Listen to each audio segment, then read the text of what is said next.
What's up, guys? All right, Dr. Chris Park here. Look, I'm glad to be back. I'm glad to drink a little coffee. I'm glad to be talking to y'all. I want to talk a little bit today about, what to do if you feel stuck on Suboxone. All right, now I want to start this off with a reminder. Okay, there is not just like a one-size-fits-all method for addiction recovery. Okay. And that goes for anything, whether you're on medication assistance, whether you're getting counseling, whether you're going to inpatient rehab, like a hardcore hospital detox, whether you're, in South America and trying ayahuasca, whether you're, going to AA meetings religiously and following the steps. Things work, but they work for different people in different ways, okay? So it is difficult to make, just broad, sweeping recommendations and suggestions for people. And I am not giving you like specific medical advice because I don't know your situation, okay? So what I've always done in all my videos is encourage you to take this information and discuss with your doctor. Would this be appropriate for you? And maybe this doesn't apply to you at all. That's fine, okay? And maybe if you want to put in the comments how, you think I'm wrong and the only answer is kratom or whatever, that's fine. Go ahead. But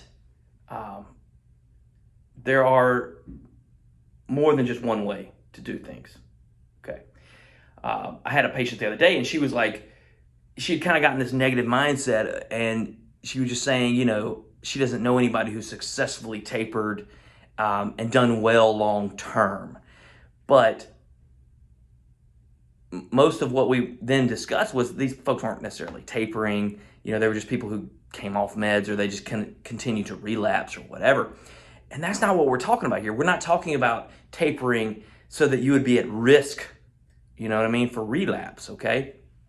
We're talking about getting to a point in your recovery where you don't need the same amount of medication assistance, okay? And that was important for her to understand because she was on a high dose. And I told her there was no reason at all for her to be thinking about being on zero amount of medication assistance when she was on such a high dose. What she needed to be thinking about was being on a little bit less than what she was now and being stable with that, So like her goal was completely, now there's nothing wrong with having like a long-term goal, but her goal, like what she was fixated on in her mind, which wasn't even a goal because she'd already like, in her own thoughts, she'd already said, I can't do this, right? So that didn't even really count as a goal. She'd already quit before she'd even started. So I just kind of had to refocus her on, look, the point is not zero medication assistance, right? The point is being in recovery, being sober, and being stable. And if you can do that on less medicine, great. If you can do that on no medicine, awesome. If you can do that with the 12 steps, do it, But if you can't, let's look at these other methods. Let's look at these other ways. Let's talk about it, okay? So what do you do personally if you're stuck? Like, let's say you're in recovery. I mean, you're clean. You've changed like your associations. You know what I mean? Your life is on a completely different path now. Okay, the old you is not even recognizable, and you're ready to taper your medicine. And maybe you've been tapering and you've gotten down to a low dose, but now all of a sudden you've hit a wall. You can't get past it. Well, this is how.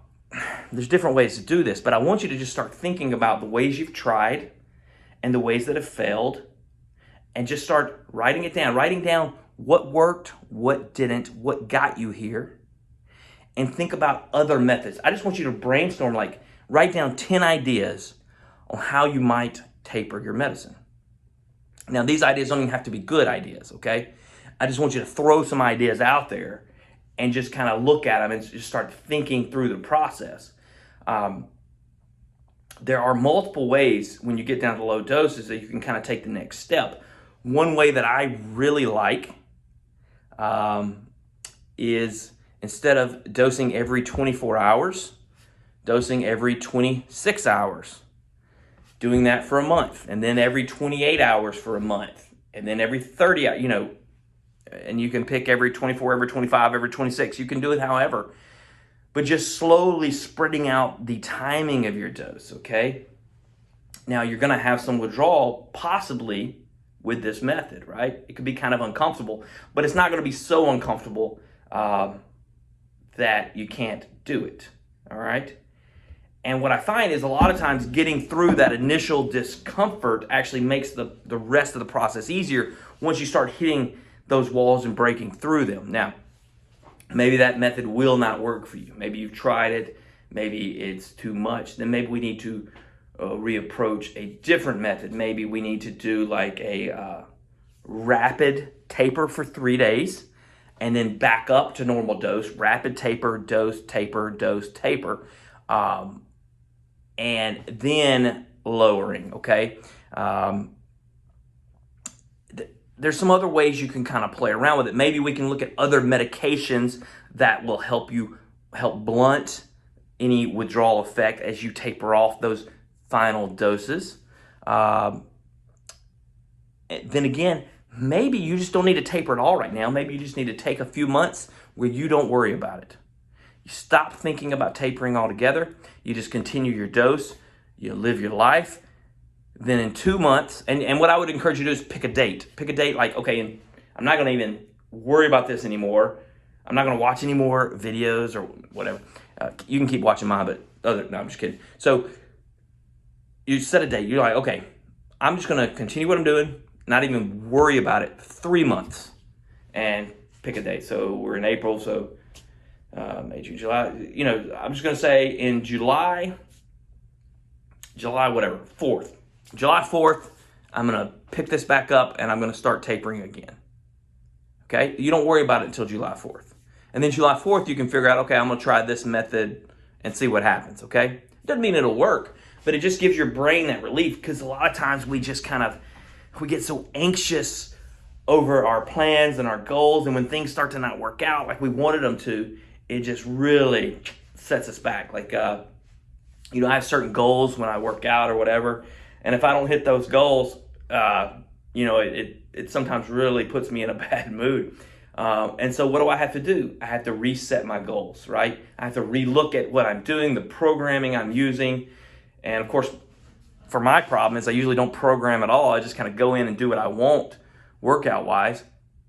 But then when I don't get any stronger with my pull-ups or whatever, then I'm like, maybe I need to do something different. Okay, maybe I've hit a wall. I can't keep doing the same thing over and over again and expect different results. I mean, we all know that, right?